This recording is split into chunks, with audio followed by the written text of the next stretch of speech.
in the children's section, they'll have dolls and things like that, and they have these fake wigs, that kids could put on, and I looked at those and I said, ooh, that fiber there, if I cut it shorter, I could make those look like legs on a nymph, That was Rick Takahashi describing his secret spot for fly tying materials.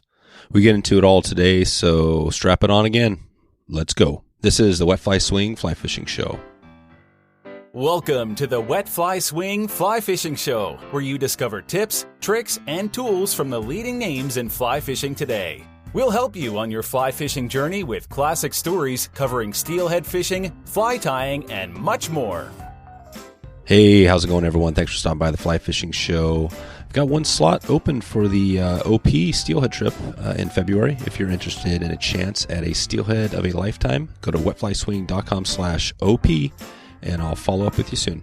In today's episode, I chat with Rick Takahashi about his life in fly tying with a focus on terrestrials. Rick tells us which are the number one terrestrials he has in his box, why he ties uncomplicated flies, and his background as an artist. Don't miss this one as Rick describes a learning disability that we both share and how he has overcome it to write 3 big fly tying books. So, without further ado, here's Rick Takahashi. How's it going, Rick? Hey, I'm doing well, thank you. It's kind of snowing here. We're having our first snow. It's 22 degrees out and wow. Snowing, so this is a perfect time to sit down and talk with you, Dave. That's awesome. Yeah, I was just thinking about this morning. Out here, I think it's definitely cold as well. It's not 22. I think it's a little above freezing. But yeah, man, it feels like it's that time of year, right? The snow's coming. Yes, well, it's amazing. Yesterday, I was bass fishing with a friend. It was 74 degrees. This morning, it's 22 degrees and snow. So wow. That's Colorado for you. So what do you think? So as you get older, I'm not sure your age or whatever, but it's funny, do you start to think about like, well, maybe some of those warmer environments might be a good place I might want to move and do some fishing there? Well, I guess some people would think that, but I love Colorado. I've lived here all my life, and I just don't feel like I'm connected to the planet unless I can look out my window and see the mountains and be up here in the high altitude. I haven't thought about going down to the warmer climes. I would miss Colorado too much, so I'll put up with all the weather that it has to offer. I just love this place here. Cool.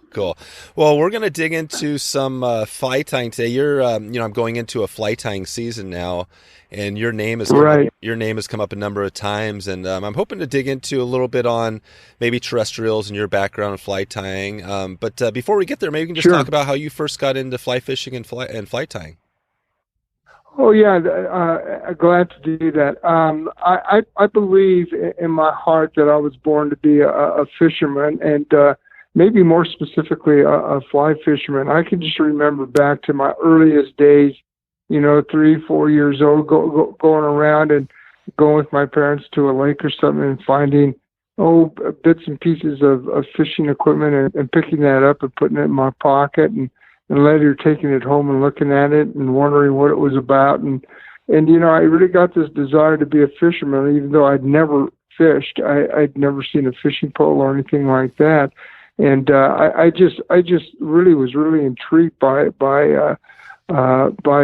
fishing. And so I believe that I was born to be a fisherman. And then as we fast forward a little bit to, around 6-7 years old, I had been fishing. Well, let's go back a little bit. Around, I think, 4 or 5 years of age, I got to go fishing in a Huck Finn fishing tournament, and it was at a lake in Denver called Washington Park, and they had a little canal, and they blocked it off, and they put trout in there, and kids could come and catch fish. And I remember Wright McGill used to give us a little gold salmon egg hook, and so, I caught my first trout, and I fell in love with trout at that time. I caught that trout. They said, well, you want to catch some more? And I said, no, I'm just satisfied with this one fish. I wouldn't let him take it off the hook. And I just walked around and paraded around. I was so proud of that fish and the beauty of the fish. And that's when I first fell in love with trout. And so I remember that as vividly, right? Yeah. You know, at my age now. Were your parents fishing? To when I was looking. What's that? Did your parents fish, or what did your folks do? Well, you know, I grew up. My folks owned a restaurant. In fact, we had an Italian restaurant.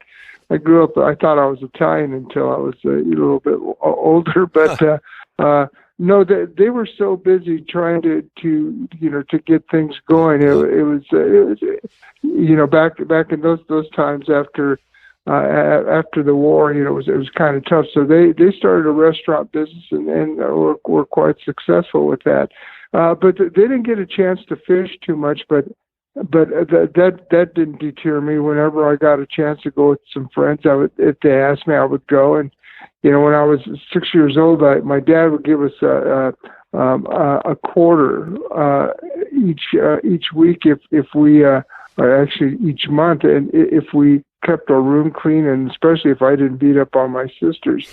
I would take that quarter and I'd go down to the local hardware store, and they had fishing equipment in there, and you know, I look around. I'd spend hours in the store just looking at the fishing equipment. Much as I do today, I do the same thing. And I saw a fly, and I didn't know what that was, but what it represented. But it had a hook on it, so I knew it was for fishing. And it was a Royal Coachman. And I looked at that thing, and I think it was 23 cents, and I bought it. And I took it home, and I looked at it and spent hours looking at it every day. I just take it out and look at it and just marvel at the beauty of the fly. And then one day I took it, I noticed there's some thread there, so I took a razor blade and I cut the thread off, and the hackle unwound. And all I can remember is going, wow, I got to learn how to do this. And so there started my quest to fly tying. I tried to read up every. At 6, 7 years old, I was trying to read about it, and I had no idea what they were talking about when I was reading. You know, they're talking about all kinds of techniques, and I had no idea. And then an uncle came to visit, who was on leave from the Army, and he says, "I'll buy you anything you want." And I said, "How about a fly tying kit?" Nice. And he bought me a fly tying kit. I still didn't know what the flies were for, but I just wanted to learn how to do this. And so I would tie up these monstrosities, and you couldn't even fish with them because there's so much thread on the end that there's no way you could have gotten any tippet material through there. And then I just remember when I was, in Boy Scouts, we went camping up at Deckers, which is an area above Denver, and I saw my first fly fisherman, and I thought, I wonder what he's doing, And so I sat down and was watching him, and he says, "You have any questions?" I said, "Yeah, what are you doing?" He says, "Fly fishing." I said, "What are you using?" And he goes, "I'm using flies." And I said, "Well, what are they?" And he came over and he showed me, and it was that fly on a hook, and I'm going, "Oh, so this is what you're using this for." And I said, "Well, what's the fly?" And he says, "Well, it's a gray hackle peacock." And I said, "Wow." And I just sat back and sat on the rock and watched him cast, and he caught fish. And there started my curiosity. And so I started to real earnestly start to tie flies.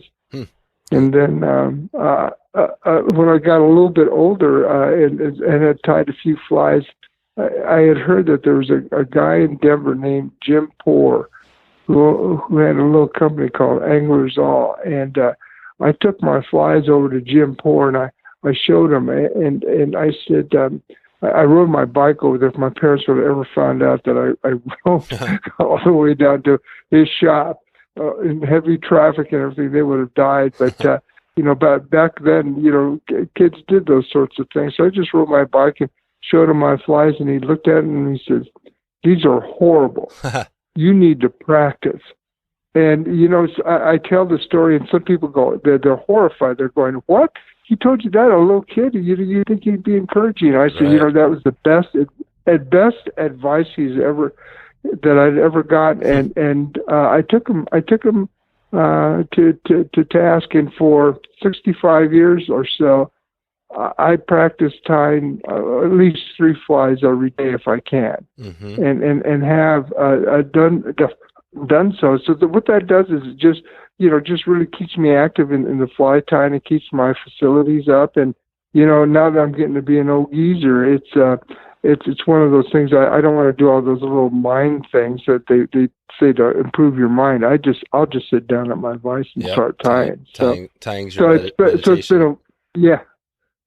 So it's been a love affair ever since then of tying flies, and I guess I'm one of those rare individuals who enjoy tying flies as much as I do fly fishing. You know, if like today, if I can't get out and fish, that's all right. I'm gonna go down and tie flies, because every fly I tie, I imagine I'm going to catch a fish of a lifetime with it. That's right. And are you a better fly tyer or fly fisherman?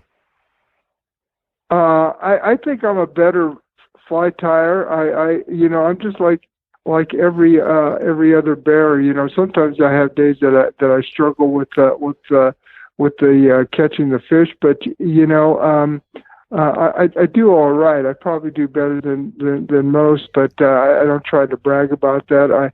But I do enjoy tying flies. So sometimes I just really enjoy the tying the flies and taking them out there and catching fish with them. And so that's the joy. Yeah. And where did so along this journey, you've written a few books. Can you talk about those books and how that all came to be? I mean, you were tying flies, and maybe you could talk about anything else.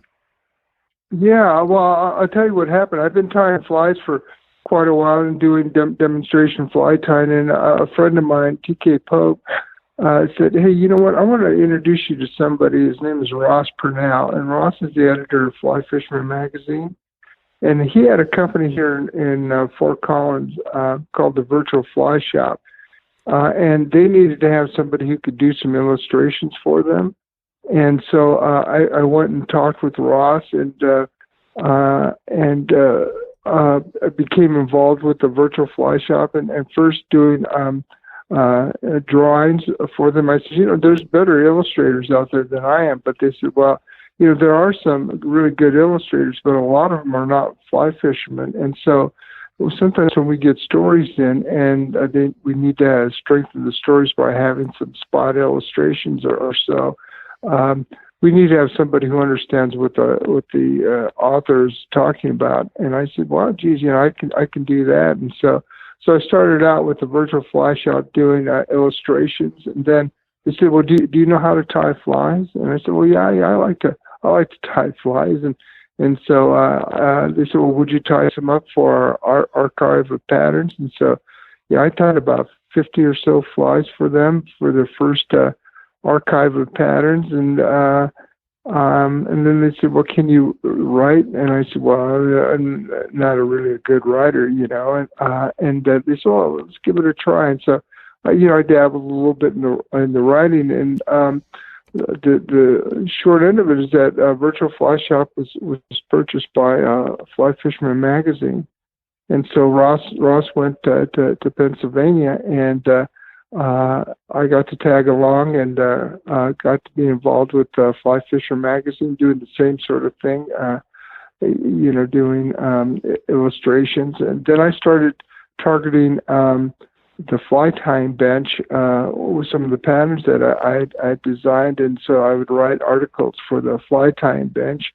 And then I started dabbling in writing some major articles, and my first real major piece was writing about midge fishing on the San Juan River, and about tying some of the patterns down on the river there. And so that was my foray into writing. And then Jay Nichols was one of the editors for Fly Fisherman Magazine. I started a company called Headwaters, and he called me and said, hey, would you be interested in writing a book? And I said, writing a book? Yeah, that would be cool.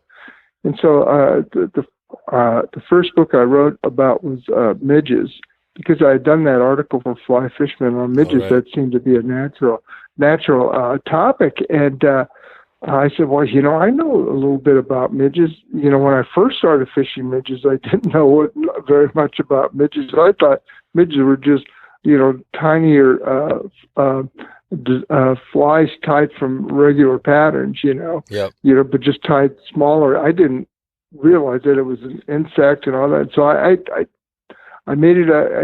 I went down to the San Juan River. My wife is from Durango, and I got to go down and fish the San Juan, and I really struggled down there because the midges that I was tying were way too large, and so I decided I'm going to learn how to do this, and I studied it, and I wrote down copious notes about what I found, and was collecting insects and collecting patterns, and so I knew something about midges, and so we thought maybe that'd be the first thing that a book we could do is on midges. And most publications up to that date had fly tying books had sections with midges in it, but not covered real extensively.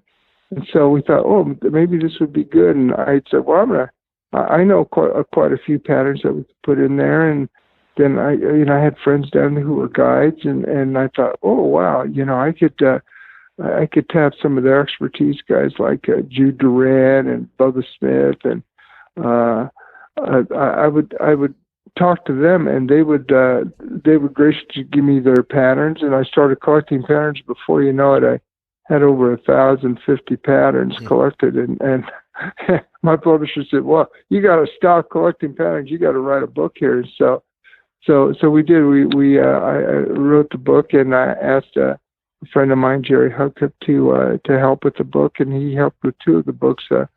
Modern Terrestrials was our second book, and Modern Midges was our first book, and he helped me out with doing some of the editing with that, and so I wanted to show this little tiny insect, this midge, and look how people have represented this insect. And so I started, having been with Fly Fisherman Magazine, it gave me a little bit of in with some of these really well-known fly tyers and fly fishermen. And I said, geez, I wonder if they would be willing. And so I took a gamble, and all those guys they're wonderful. They're willing to help you out. And I said, I can't pay you for the flies. He said, no problem. We'll just help you out. How can we help you out? And so our first book came out, Modern Midges, and it had nearly 1,000 midge patterns from the whole life cycle of the midges. And then we decided that I'd like to have a section on how to fish these midges, because I sure struggled when I first started fishing midges, and tried to impart some of that information to the readers. And I have a background in education. I was an art teacher for my career, and I just loved teaching people and showing them how to tie flies, and how to break the task down of tying the flies, and how to break the task down of how to fish these flies. And so that's represented in the book. And then on our second book on terrestrials, my friend Bubba Smith, who's a guy down in San Juan, says, sometimes if you ever get a chance to write another book, you ought to do one on terrestrials and show how it has advanced. And I said, that's a great idea. And so when Jay Nichols from Headwaters Books said, "Hey, you ready to write another book?" And I said, "Yeah." And and this should be the topic. And he said, "Great." And so we set up to venture out and collect some more fly patterns from around the world. And I got probably over 500 terrestrial patterns in there. And so that was really fun. And of course, it was quite a jump fishing from just to terrestrials. It was much easier as I got older to see the terrestrials on the water.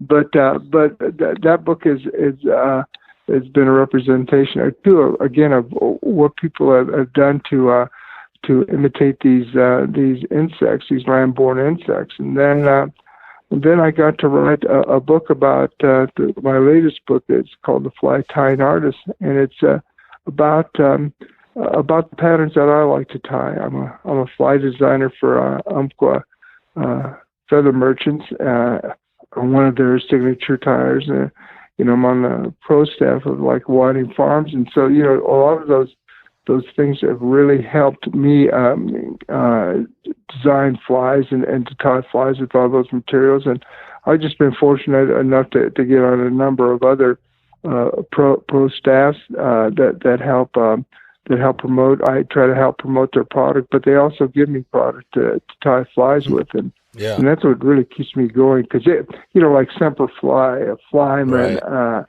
right. Canadian Llama, Solarez, all of those companies. I'm very fortunate to be on their pro staff. When did you start getting on the pro staff? Was that slowly over time where you got on these companies? It was slowly over time, and then I started reading about some of the different products, and I would contact them and say, well, can I get some of this to tie with and see what your products are like? And it's been it's grown from there. So since I have a little bit of a reputation, I can say, well, geez, do you have a pro staff? Because if I can show other people how to use their products, I'm more than willing to do that to help anyone out, right? With their time products and they're great products, yeah. So I wanted to jump into a little bit. You mentioned terrestrials and right. Some of that, and actually, so you've done a lot of teaching. It sounds like, and have you done more teaching beginners how to fly tie? Is that what you've kind of focused on? I in our town here, a friend of mine, Steve Solano, had a fly shop called Rocky Mountain Fly Shop, and he gave me my first opportunity to teach fly tying. And I really do enjoy teaching fly tying, and so when I have the opportunity to teach fly tying, I will do that. And I like to teach people how to tie the flies, and I have a little course that I put together that has 16 flies in it. Is this a course that's on like a book course? What's the course? What's the format? The format is we're going to tie 16 flies that start with the very simple. The very first thing I tie is a thread midge pupa, which is this thread on a hook. Yep. And we go from there to tie more complicated patterns, and it's to teach the person kind of the intricacies of handling the materials and proportions and what materials to use and how to tie effective patterns for our region around here, and then they can go out and start tying and practicing. And I tell them that the key is that they've got to practice. If they just take a course and stop and they don't tie, then they start to lose their skills. So that's what I try to do. And then I have a little booklet that I illustrated that I give them at the end. You have a little booklet. Is that something that you can find online anywhere, or is that you have to take your course to? Oh no, that's just something I put together for my students. Because what I ask them to do is I don't give them the book at the beginning, because what I found through my experience of 30 years of teaching fly tying is that sometimes they'll start reading the book and try to go ahead or not pay attention to what you're doing, and you may miss something. Yeah. What are the 16 flies, or what are the first? You start with the midge, and then what's the next one? Oh yeah, then some of the flies that we'll tie definitely a woolly booger. I teach them how to tie the life cycle of the midges. So I'll teach them how to tie the midge pupas. I'll teach them how to tie things like a Griffith's gnat, dry flies, different types of dry flies, nymphs. So, we tie gold rib hare's pheasant tail nymph. I teach them how to tie a stonefly nymph, a simple stonefly nymph, how to tie. One of my patterns that I've designed is called a go-to nymph, and I teach them how to tie that. It's real simple. My style of tying is based on a Japanese aesthetic philosophy. It's called shibui. And shibui means simple elegance. So when I tie, my flies are fairly simple. I don't try to make really, really complicated flies, although I can. But I try to tend to be a little bit more simplistic in my approach to tying. And so that's what I impart to my students. And what's really gratifying is just like being a teacher, to see your students go out and really embrace what you've taught them. And I have several students now who are demonstration fly tiers. Now they've gone out and they get on the circuit and do demonstration fly tying, or they'll write me about some of the flies that they've tied and they've fished, and so it's really gratifying to see that they take up this hobby of tying flies. Who's do you have a name of somebody? By demonstration, you mean somebody who's kind of a pro fly tyer, and what do you mean by exactly demonstration fly tying? Well, demonstration fly tying, what I'm talking about that is that like a lot of fly shops in our region here and across the United States, we'll have on weekends fly tyers come in and demonstrate how they tie their flies. Oh, okay. And so I like to do demonstration fly tie. I like to go and show people the flies that I tie, and like there's shows. I'm preparing to tie for the International Fly Tackle Dealers Show coming up next week in Denver. Oh, it's back in Denver for IFTD. Yeah. Oh, cool. Yeah, so, I'll see you there. I'll see you there next week. Oh, good. Be sure to come by. I'm going to be. I've been asked by Whiting Farms to do a couple of hours of tying there. Oh, okay, awesome. And so I put everything together. Yeah, I'm getting all ready. A friend of mine's coming in from Japan. He's really excited about going to the show. And cool. Do you still have a connection? It sounds like you have some Japanese in your background, even though, as you mentioned, you thought you were a Italian, right, early on. But I'm Japanese. Yeah. Do you still have a solid connection? I mean, has that always been a strong connection to Japan? Well, your life? Most of my family, I do have some relatives in Japan. I don't speak Japanese, so I feel really uncomfortable being around them because I can't understand what they're saying. Right. Yep. Do your parents speak Japanese? Yes, my parents spoke Japanese. Yes, but we didn't learn Japanese primarily because after the war, the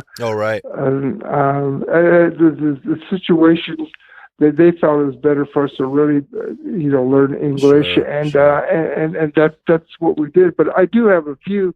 I've got one friend, Takahashi Nakajima from Japan. He used to be a representative with CNF, and now he's repping other products in Japan. And so he likes to come over, and we on occasion we get to fish, and he's just a marvelous fisherman. And so that's my one connection in Japan. So he's coming. In fact, I'm going to go pick him up in a couple of days here, if he can get out of Japan, because there's a hurricane headed for Japan. Holy cow. So he's kind of worried about whether he'll be able to come out or not. But hopefully, maybe we'll be able to fish. But he's a great fly fisherman, and I just learned so much from him. Yeah, that's cool. What is the Well, there's definitely. I have a few questions from the Facebook group I wanted to throw it at you here in a little bit. Sure. But maybe we just kind of bring it into terrestrials a little bit. And I mean, obviously, terrestrials. I think a lot of people, maybe there's some confusion on what is a terrestrial and all that stuff. But you've talked about that before on some other shows. I'll leave links in the show notes. I think you've been on Ask About Fly Fishing, where you actually talked about Oh, yeah. terrestrials as well. So I'll leave a link to that show. We won't go in depth there, but can you just briefly talk about, maybe the most important terrestrials that people should be using? And does it really vary whether you're in Denver or other parts of the country? Oh, no. Terrestrials are worldwide, and so terrestrials are just simply land-borne insects instead of insects that come from an aquatic environment. Like say a caddisfly or stonefly. These are insects like ants, beetles, mice, butterflies, those types of insects that crickets that so terrestrial, not just terrestrial aquatic insects, but terrestrial mammals. Yeah. Like fishing mice. Oh man, up in Alaska and around here, sometimes it's a good idea to fish a mouse in the early morning or at night.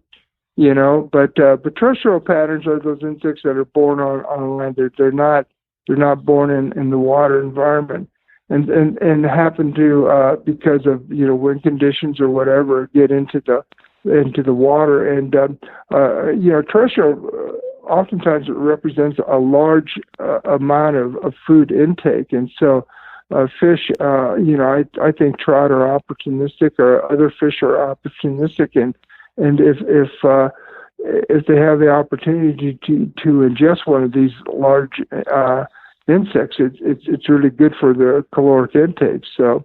Okay. I think they're really important, and the ones that I concentrate on mostly for my fishing really is I like grasshoppers. Okay. I like fishing grasshoppers.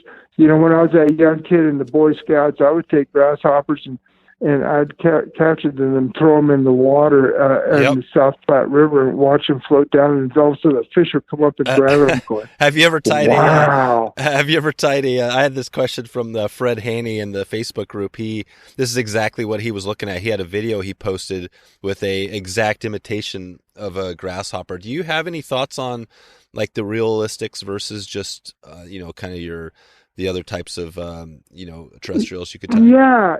Well, just from my own perspective is the fact that in my fly tank, I consider my flies to be more impressionistic than realistic. Mm-hmm. And the reason being is that I really marvel at the craftsmanship of a realistic fly tire and how they can make their flies look exactly like the real thing. So there's no benefit really to doing that. Well, yeah, I think there's benefit, for the fly tire, for the artistic part. But what I find is that I try to make my flies so much simpler to tie and be more and give the impression of the living insect, and they're much easier to tie. I sometimes find, and this just is my own observation, is that some of the realistic, you think they're going to walk off, but sometimes when I've tried fishing them, they seem to be too stiff. Too stiff. There's no movement. Yep. Yeah, and so I hope that when I tie a fly and fish it, that it gives a little bit of the impression of movement, and gives a little bit of the impression of what the insect looks like. And some of the flies I've tied, and I said, "This is a grasshopper." People go, "Really? That's a grasshopper?" Yep. But just a little bit of foam. I'm just trying to give the impression. I had a friend, Gary LaFontaine, who was really good at doing impressionistic sorts of things, not exact copies, but to give the impression of that insect. Yeah. And boy, what a loss to a lost Gary. But what made Gary? we've talked about Gary a little bit on this show. I mean, how far he was ahead of his time and everything. What did you learn from Gary? Well, the things that I learned from Gary is that he did a lot of underwater study and looked at the insects and the flies as they're presented in the water. And he noticed some things about the live insects, and that's what he tried to incorporate into into his patterns. Maybe the simulation of air bubbles on the body of an insect, right. or the halo. And so he didn't tie his flies to look exactly like the insect, but more of the impression of what the insect looks like in the water. And that's what I took from him. What was one of Gary's big books? What do you think is his most, maybe his document? I think one of the books that I have that I really enjoy reading, even today, going back and reading it, is his book on caddis. And his book was just monumental in the fact that he was tying these more impressionistic type of flies, in my view. He did a lot of lecturing, a lot of demonstration, a lot of guiding, and things like that. And his was one of the only fly tying classes I ever took was one of his classes, and that's when we became friends. And what a great guy he was. He was going to publish my first book until he got really sick, and then unfortunately died of ALS. But that was a sad day. But I learned a lot about doing fly tying demonstrations, how to present yourself, and how to be prepared and things like that. Right. So I learned a great deal from him. Cool. What you were mentioning? I had another question here from Sam Swinton in the group, and he was wondering what your go-to pattern is that kind of mimics lots of different terrestrials, and then maybe something that's simple to tie. Is there anything out there that's kind of more like talking about impressionistic? Is there anything that represents multiple? Well, you know what? I'll tell you, one of my favorite flies to tie, and is my version of the Latort hopper, and I feel that Ed Schenk, who designed that fly, was just a genius in the simplicity of the fly that he tied. Although I decided to modify it to meet my own needs, I wanted to have, to give you an example, his fly, I believe when I first found out about how to tie, and that's the first dry fly I ever fished, was his fly, and have been doing so for the past, 50, 60 years, is that the body was tied with rabbit fur, yellow, and I replaced that with tying. I like to use Fly Right, which is a dubbing out of Michigan, in a golden yellow. So I tie that for the body, and then for the wing, excuse me, he used my own oak turkey. And it's beautiful. It was expensive, but it was beautiful. But what I found is when I'm fishing it, and I would catch fish, that the wing would disintegrate. And excuse me, I find that the silhouette of the wing, I think, is maybe one of the trigger points. So what I use now is I use a River Roads Creation model wing material, and I use one of their wing cutters and cut out these little wings for the wing portion of the fly. Is that synthetic? Yes, it's a synthetic material. So you can tell your readers there to look up River Roads Creation and their model wing material. I'll put a link in the show notes to that material and any other links that we talk about, so people could check it out and go directly. Is it look like that is another good question that comes up a lot? The difference between synthetics and naturals. What do you recommend when you're tying terrestrials? Do you typically use a lot of both, or one or the other? You know what? I'll use whatever I can.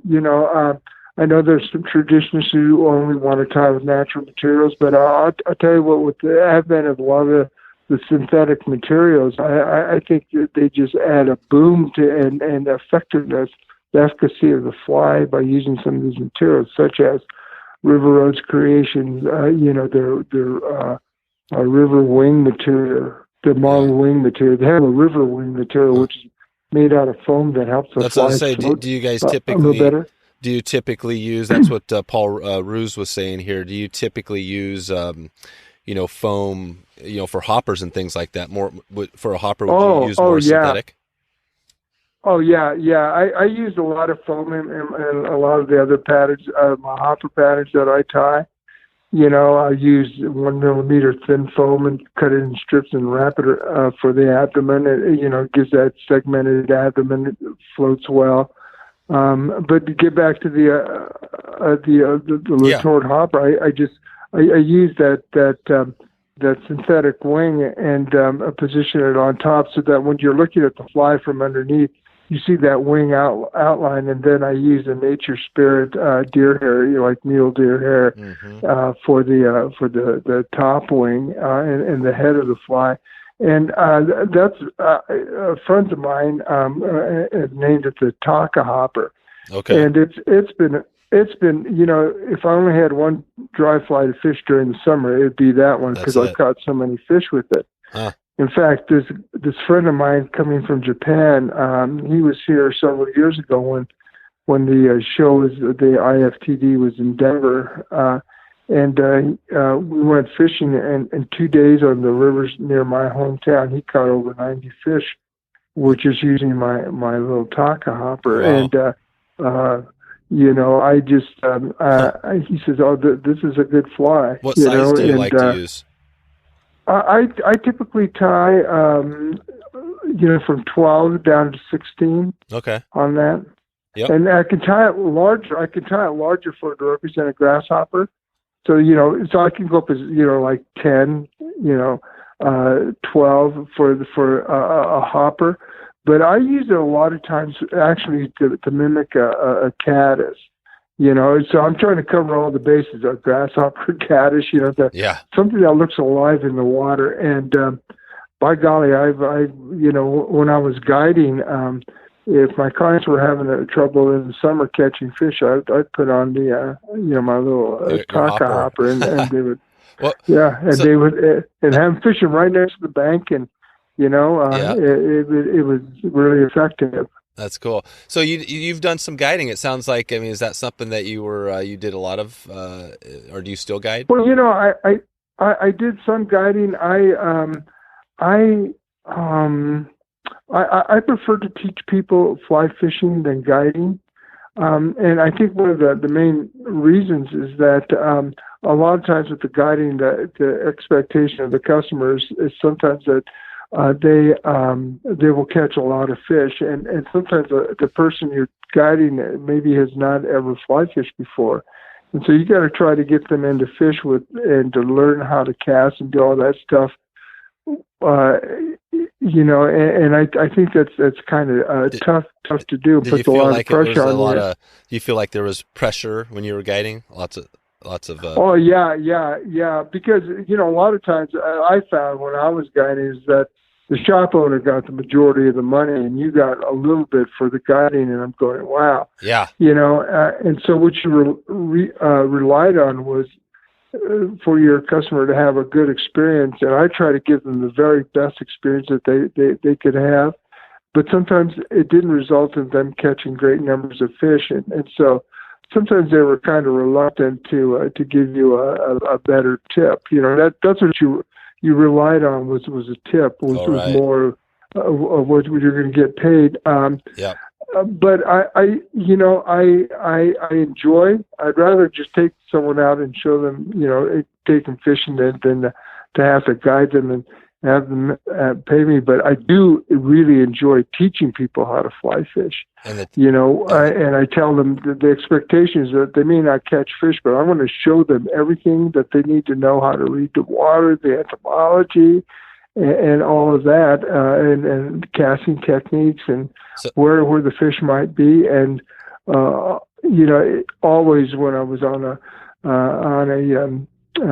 teaching the fly fishing trip, that they always caught fish, so that was always a good outcome for them. Gotcha. Was the teaching thing just a non-paid sort of session? Or? Well, no, I got paid for teaching them how to fly fish, and I still help friends, who want to learn how to do it, fly fishing. They don't have to pay me. I just like to take them out and teach them. Yeah. But it's that aspect of the teaching that I think really, I love to being a teacher, and so that's just another outcome of my teaching experiences is to take it to the water and show people how to fish.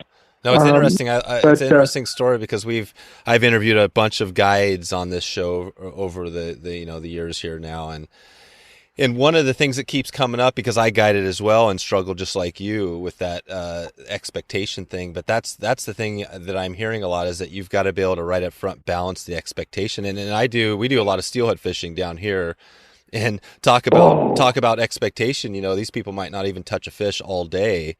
And the important thing there is to let them know, to balance that expectation but they're going to learn a lot more on that trip. I mean, did you ever think about going in, like you had a day job, but did you ever think about making fly fishing and tying your full-time income in your life? No, because I think one of the reasons is that I in my experience, I found that sometimes when you take a hobby and something that you love to do and you make it into your major source of income, and that you lose it. That you're forced to do that. Maybe it's not something that you really feel comfortable in doing. Whereas my fly tying, this is just fun, and I can make some money at this. I've written books. I make money as a instructor. When I go out and do presentations, I can make money. Mm-hmm. Doing presentations on midge fly fishing or terrestrial fly fishing. I've done several presentations, around the United States, and I can make money that way, and that's all nice, to be able to do that. But it's the greater joy is spreading this wonderful sport with other people.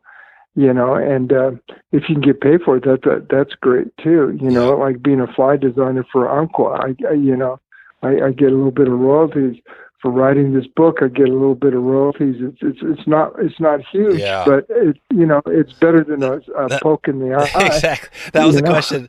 I can't remember. I'll put a link in the show notes if I remember the guest. But a while back, I interviewed a guest, and it was on the same topic. I this is interesting to me because I love to hear it. I think there's a big struggle with people. Some people have gone all in and, made a business, a life out of fly fishing, and a lot of people do it on the side. But I asked them that question. I said, hey, do you, what if you didn't get paid at all for doing your books and stuff like that? Would you still do it? And that's I would have. And that's it, right? So if that question was to you, would you still do it? Well,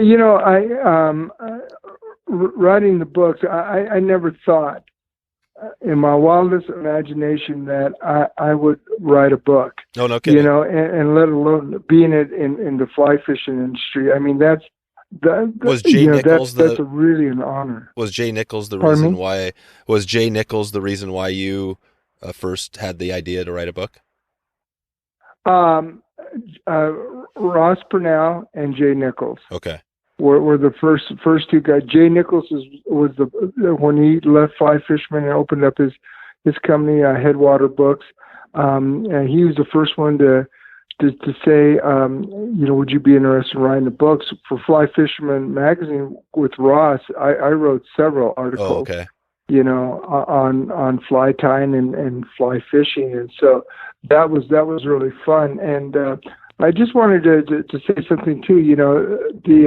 On the guiding aspects, I really respect guides a lot. They have a hard job to do, and they have to have a lot of love for them. But some of my friends who were guides, one thing I noticed about them is that they were also teachers. So not only were they guiding, but they were showing people how to fish, how to fish successfully. And they were excellent teachers. So I learned a lot from them. I think guiding is a hard job. A lot of people think it's really glamorous, but no. Once you get right down to it, man, it's hard work. It is. You got to not only take care of your equipment, and you got to take care of your equipment at the end of the trip. You got to plan for the next one. If you have flies that you need to tie, you got to tie flies for the next trip.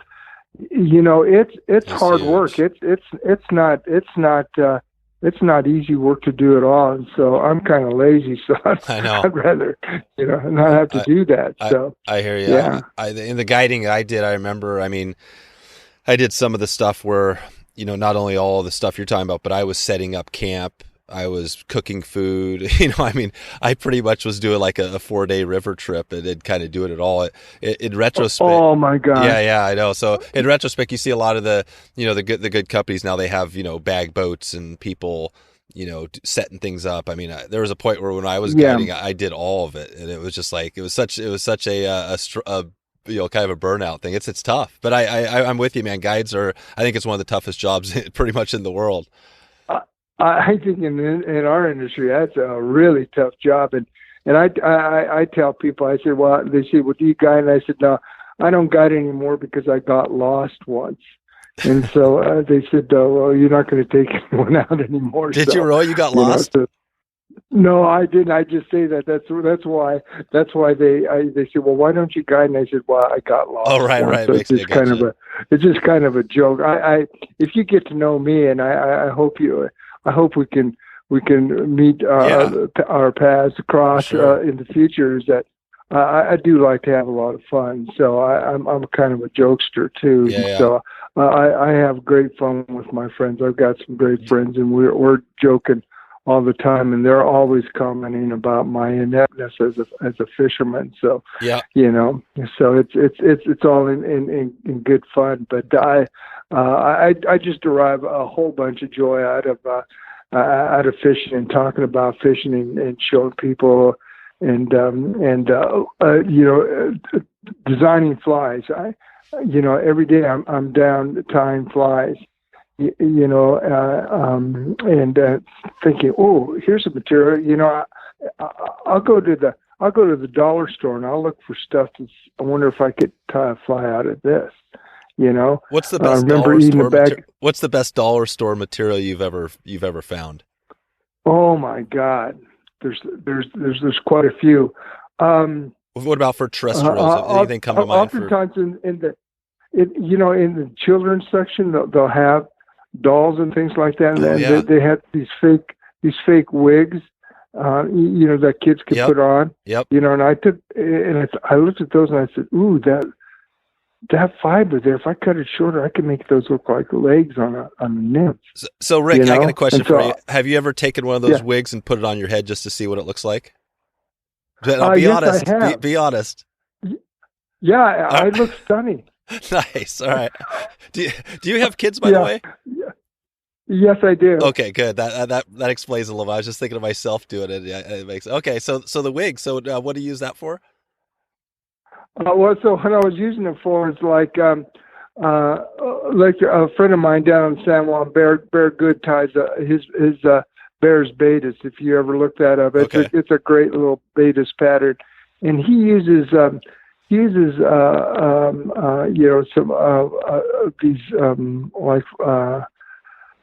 fibers, real fine fibers for his tailing and for the back and for the wing case and the legs. Yep. And so, I was eating a bag of Cheetos and having a look on the inside, and it was silver. And so I thought, oh, so I cut it out, washed it, and then I cut it into strips, and I used it as ribbing on a chironomid, and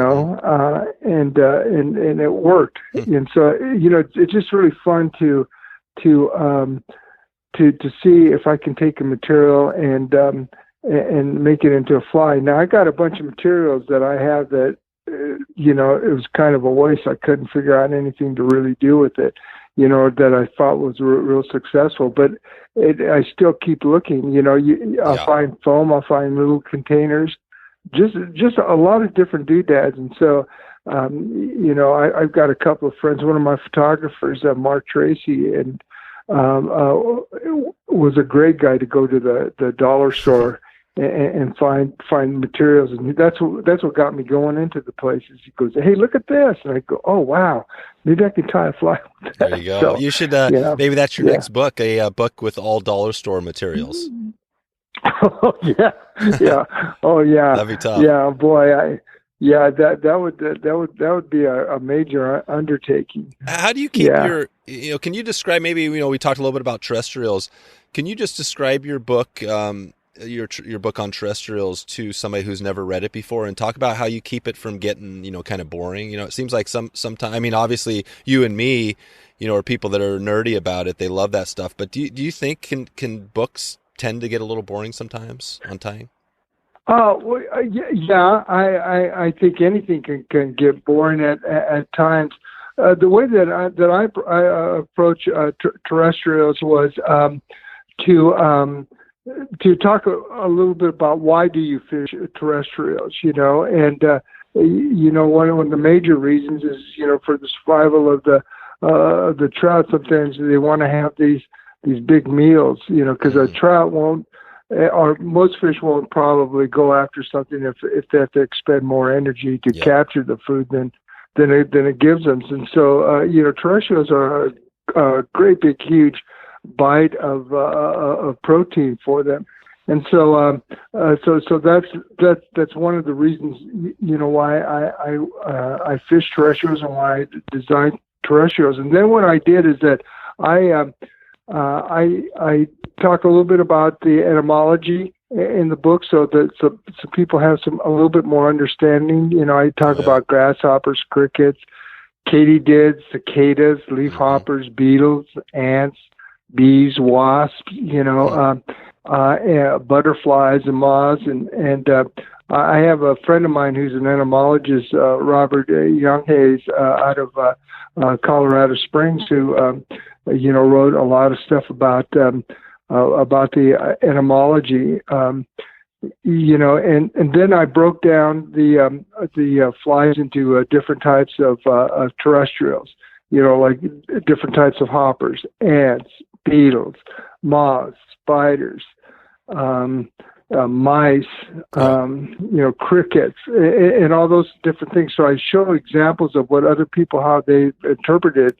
And, my goal was, this could be just another fly tying recipe book with a whole bunch of patterns, and, who's going to look at it. But I tried to think about, the fly tyer who wants to imitate a certain pattern. And here's some examples of what people across the world have designed for their terrestrials, and try to show them examples of how creative these people can be, and hopefully that's going to stimulate the creativity of the tyer. Gotcha. That they may go, oh, I like this part.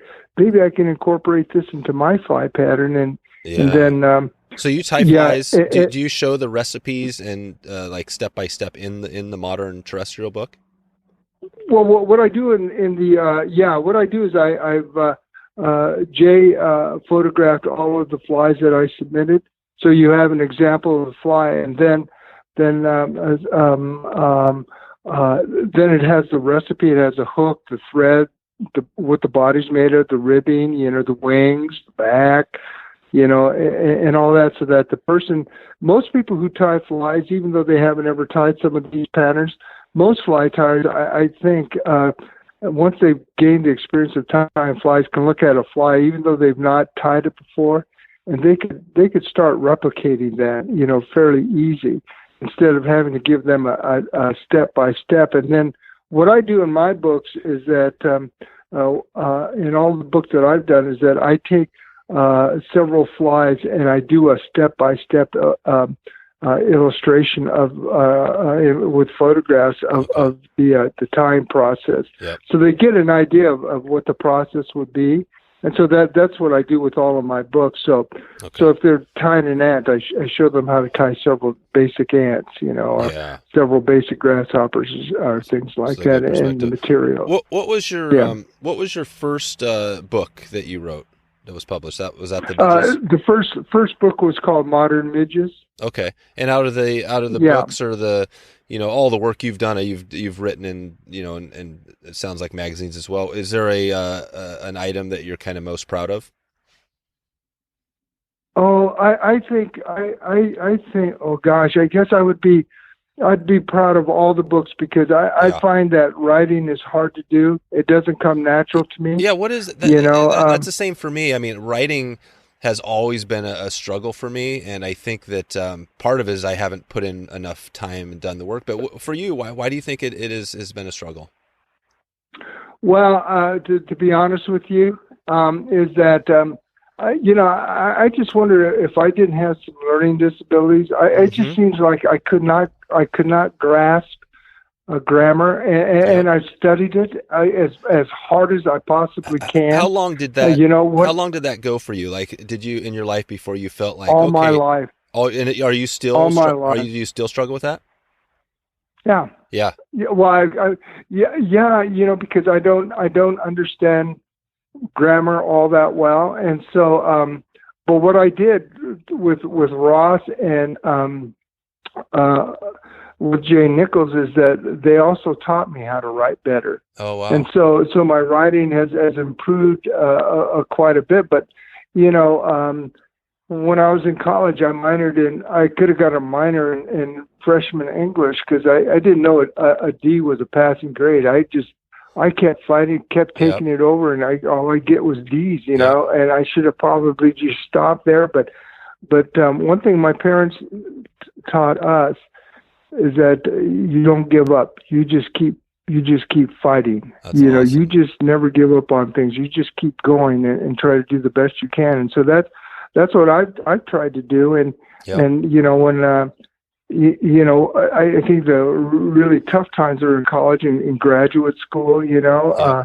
Having to write, it takes me 10 times longer to write because the way I write is I write as if I were just talking to you. Yeah. So I don't try to use big flowery words. I don't know those big flowery words. Great. I just try to communicate, just like if I were talking to you. That's how I write. And then what I do is... Yeah, go ahead. Go ahead. Well, what I do is I'll put it away, and then I'll bring it back out and read it and see if it makes sense to me.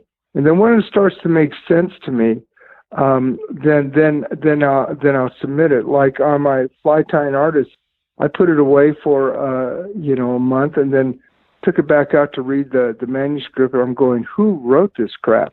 And so I rewrote it so that it made more logical sense, at least to me, to my ear. And so I've got favorite art, authors, Pat Dorsey here from Colorado here is one of my favorite authors. I love reading what he writes, and I really like his books. And so I wish I could write like him and have the thought process, but I just realized that this is the best I could do. So I'm going to try to do the best I could do at what limited, abilities I have. And so my greatest, my greatest accomplishment of these books is that, that I was able to write them.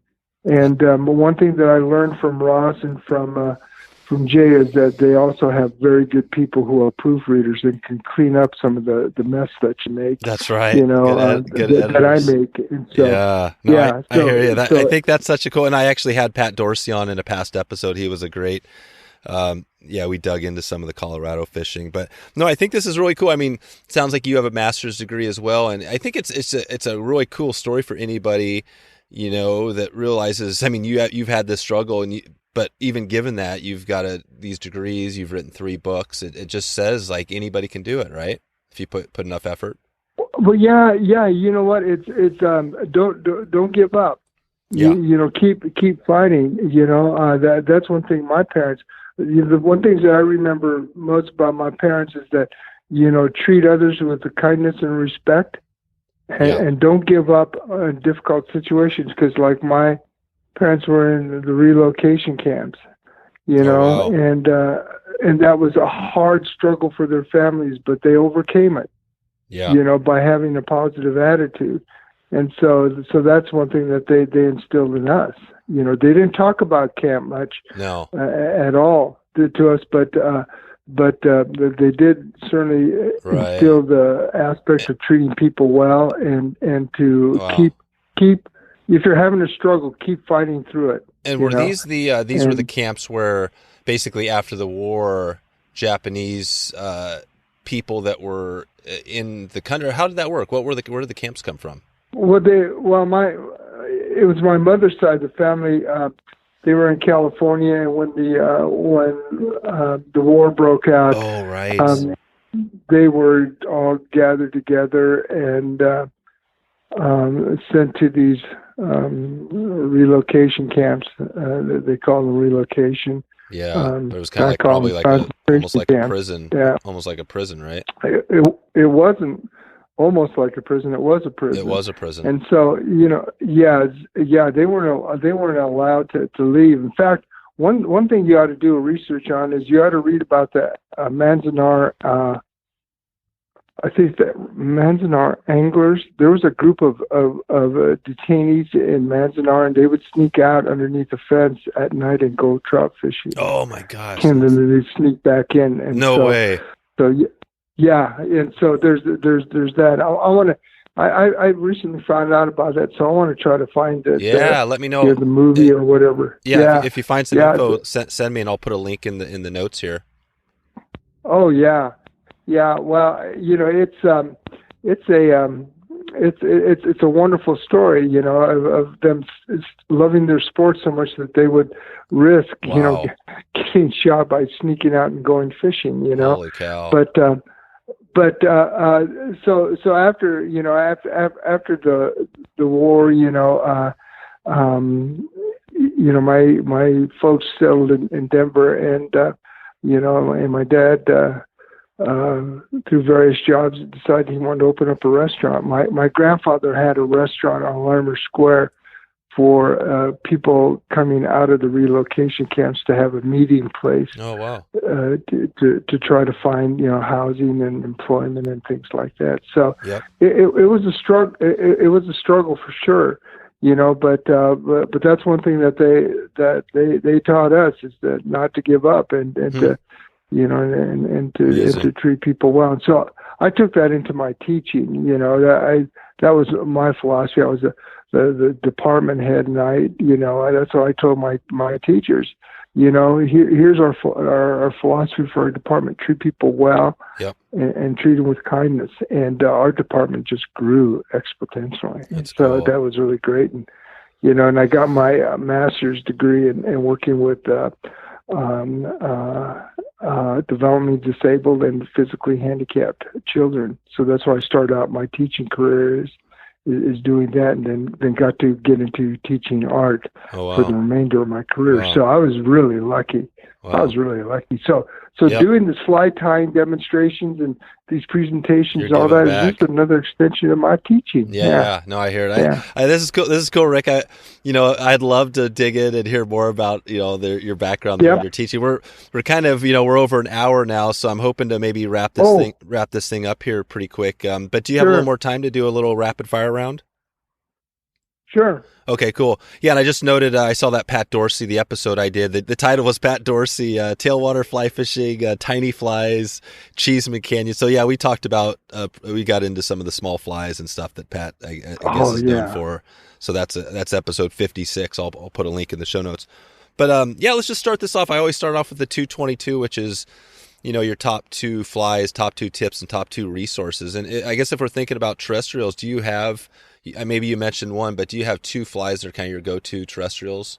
If you had to pick 2? I have my Taka hoppers, my one of my favorite go-to patterns, and then I tie a little bullet head, a grasshopper, and the reason I tied that is that a friend of mine, Tim England, who is one of the finest deer hair fly tiers ever, in my opinion, taught me this technique of using a big pin to create the bullet head, and you could tie these real tight bullet heads. So I've come up with my variation of a bullet head hopper.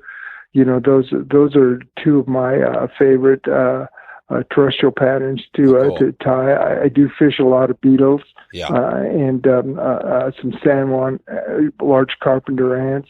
I find fish like those ants.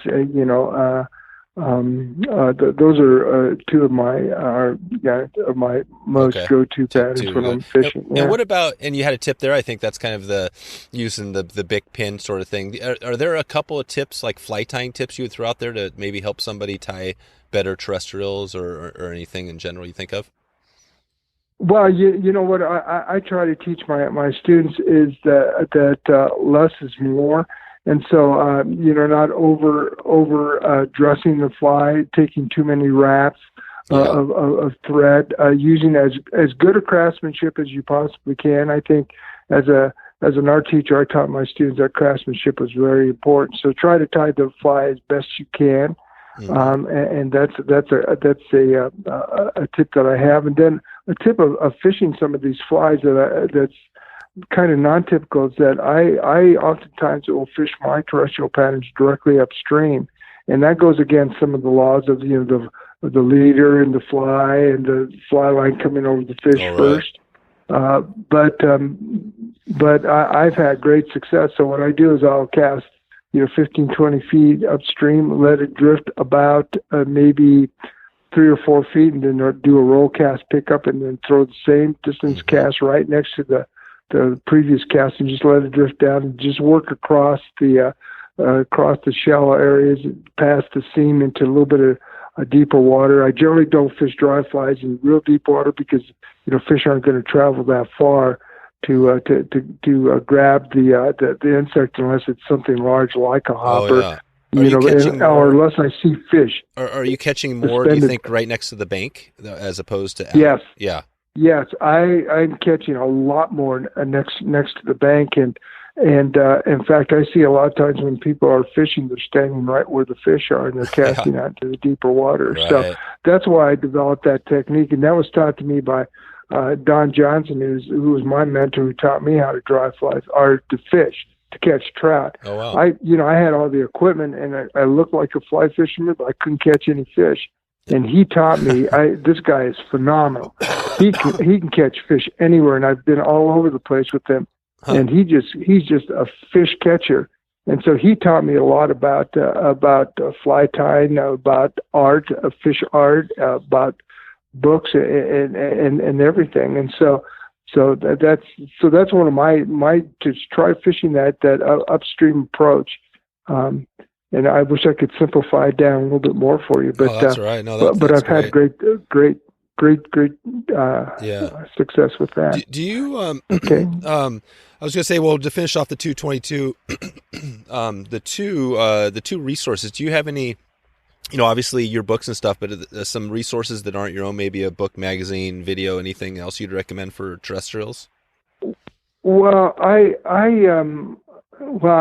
really love Fly Fisherman Magazine. I mean, if I'm going to write an article, they're the only ones that I would write for because they gave me my first shot, and I tend to be pretty loyal to them. Sure. I think there's a lot of great authors out there. The list is long. Yeah. I think a really great basic fly tying book is Charlie Craven's Basic Fly Tying. Oh yeah, Charlie I think Craven.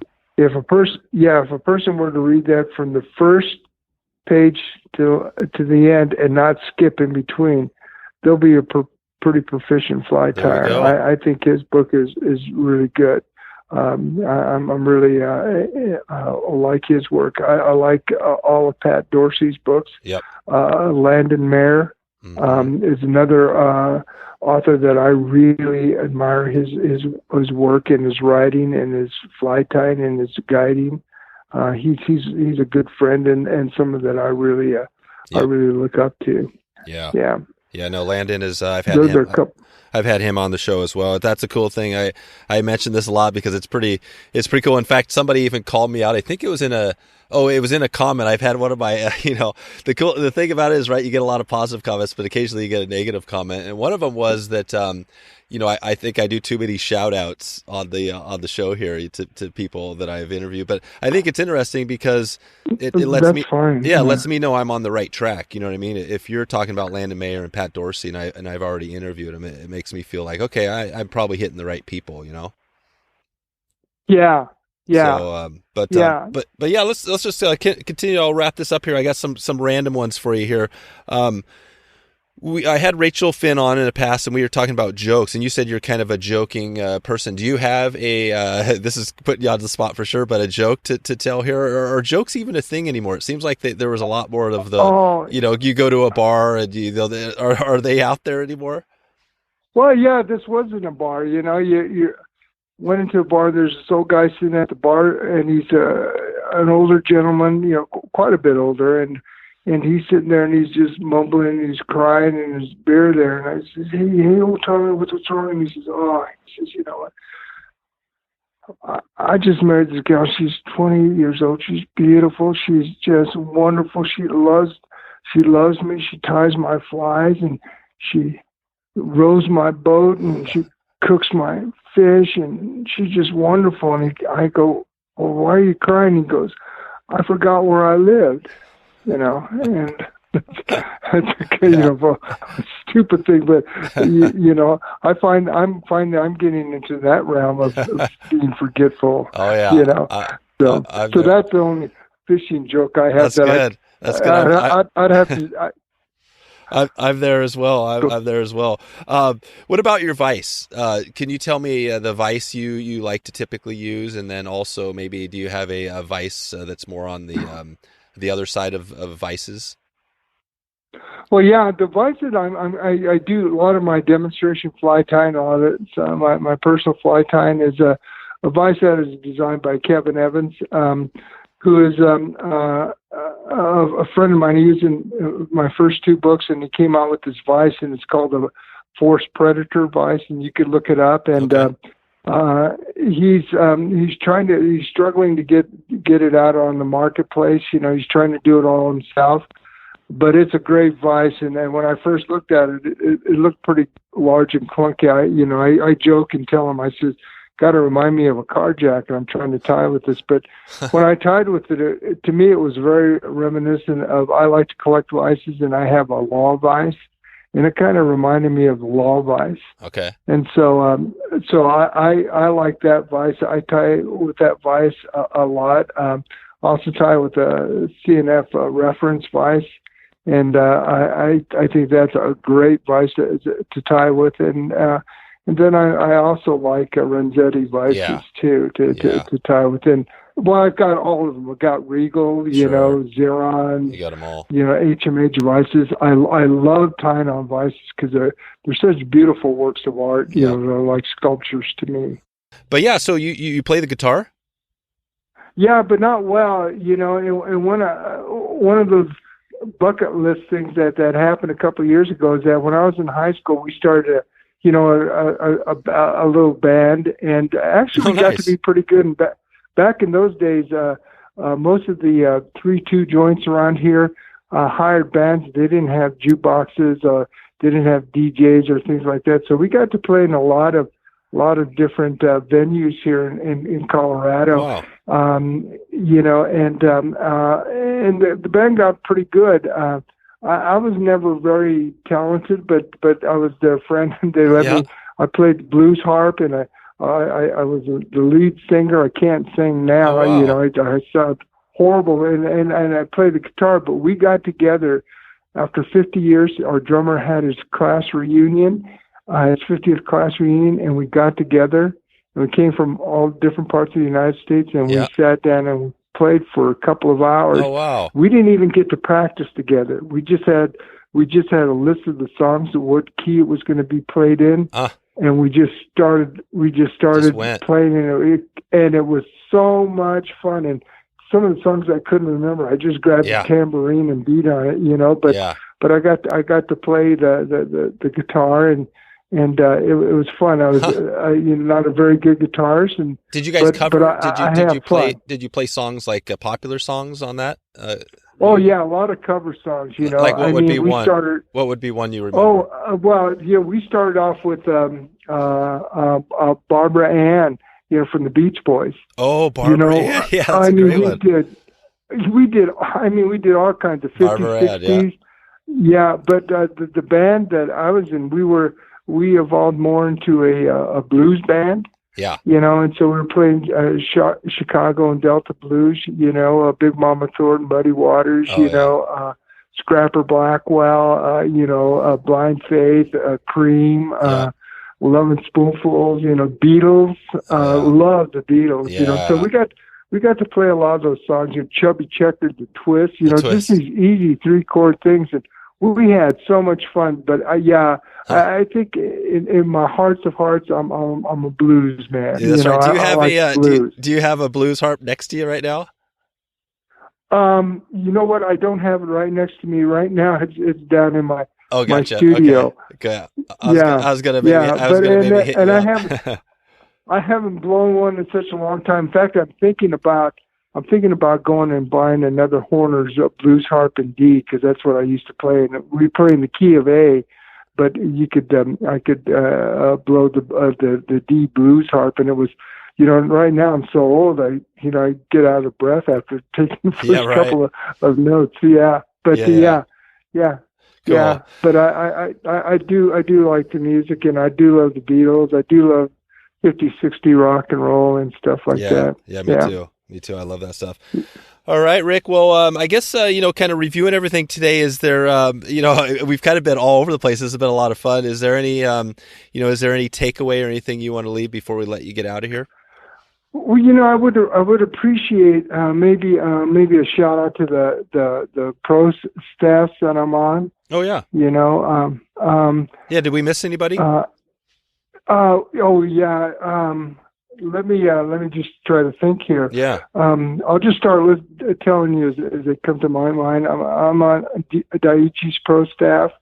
I'm on Flyman, Hemingway, Semper Fly, Whiting Farms, Canadian Llama, the finest fly tying benches, Force Fly Fishing. Let's see, who else? Umpqua Feather Merchants, Solar Res. Let's see, who else? Huh. Hey, I think that's it. Let me. I had you rang a note here on. I had a note from Daniel Potobed in the Facebook group as well. He was talking about the amazing Colorado bench. He wanted me to ask you about. Does that mean anything to you?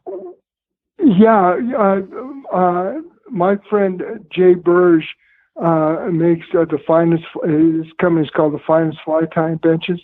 He makes these beautiful, beautiful benches out of all different kinds of exotic woods, and you ought to look at his website. He's got some beautiful benches. In fact, he's given me 3 of the benches that I use from a smaller one for my fly tying demos that I take around with me. But his benches are just well designed and well made, and I just love tying on his benches. And what's really cool about Jay is that when he was a little kid, he lived nearby where I lived, and I had a tree, and he built a birdhouse or a clubhouse in the tree, and I helped him. And years later, we're at the fly fishing show, and he goes, "Mr. Takahashi, I think you ought to be tying with one of my benches." And I'm going, "Oh man, I can't afford that," Yeah. And he says, "You don't remember me, do you?" And I said, "No." And he goes, "I'm Jay Burge." And I said, "Little Jay Burge? Oh, You're cool. all grown up, Oh, cool. And so he's taken very good care of me, but That's he awesome. has a great product. So there you go. Yeah. There's one of your students. I love his benches. Yes. That's cool. All right, Rick. Well, I think that's about all I have for you in the next 6 to 12 months. Anything new we can expect for you? Want to highlight with yourself, either personally or your stuff you have going with the fly tying? Well, with the fly tying, I usually do between 20 and maybe 25 demonstration presentations throughout the year. I'll be doing that, the IFTD. I'll be doing it at the Denver Fly Fishing Show. I'll be at the Sportsman's Exhibition. I'll be tying at the West Denver TU Fly Tying Clinic, Fly Fishing Rendezvous. I'll be in a lot of different fly shops. I like to go into fly shops and demonstrate tying. Perfect. And it just keeps me busy. Yep. It keeps me motivated. And so I don't have to sit home and do those old people math things. That's to right. Keep your mind That's sharp. right. Yeah. I think that's the key to life, right? Especially as you start getting older, is like keeping your mind going and keeping, that's why it's such. I think fly tying is so amazing. It's just that meditative. Oh art. yeah. I tie yesterday I tied 3 dozen flies. Oh, wow. So you said 3. You said 3 a day at least, but sometimes you tie more than 3. Well, but I tie more than that because what I like to do, I think one of the great joys is that a friend of mine, Dave Mosnick, and we do a lot of work with the veterans. Oh, yeah. And I like to tie flies for them, but I like to tie flies, and if I'm catching fish and someone comes up and asks me, well, what fly are you using? I give them a whole bunch of flies. Yeah. I don't go out and try to go, hey, my fly is great. You ought to fish with this. If they come up and ask me, I like to share flies with other people. For sure. But our work with the veterans has been really great. So I'd like to tie a lot of flies for his organization. Gotcha. Wounded Warriors and Healing Waters and Healing Waters, the Platte River veteran fly fishers and stuff like that. That's right. And so So I like to help Dave out a lot. So. Cool. Anyway, good stuff. cool. All right. Well, Rick, I guess, and if people want to find you, they're just on Facebook. Rick Takahashi is probably the easiest place. Or they could email me at ricktalk, that's RICKTAK @hotmail.com. Okay. And I invite them to email me. I'll answer any questions, share any patterns that I can. And if they're in the Denver area or the Colorado region, look up some of these fly tying venues, and I get to be at a lot of them. So that's sweet. So I look forward to seeing them and meeting them. Good stuff. Well, I'll look forward to meeting you as well here in next week. And just wanted to thank you for coming on and sharing, some of your tips. Thank you for inviting me. Yeah, definitely. We got into it was great. This is what I love about the podcast, because I start at one place thinking, we're going to talk about this, and then we get into all this stuff about your life, and it's been we've gone definitely a little bit longer, but it's been a lot of fun, and appreciate what you do for, teaching everybody out there, and I hope to see you, pretty soon. Oh, great. Well, I hope everyone has a great days on the water and find peace and joy. All right. See you, Rick. Thanks. Bye. So there you go. If you want to find all the show notes with all the links we covered, just go to wetflyswing.com/Rick, RICK. A quick reminder on one of the spots remaining for the Olympic Peninsula Steelhead trip we have coming up with one of the best guides out west. That's Jack, by the way, not me, if you were wondering. Go to wetflyswing.com/OP to find out more details on the upcoming trip. I want to read a quick review from Moloch the Owl God on iTunes.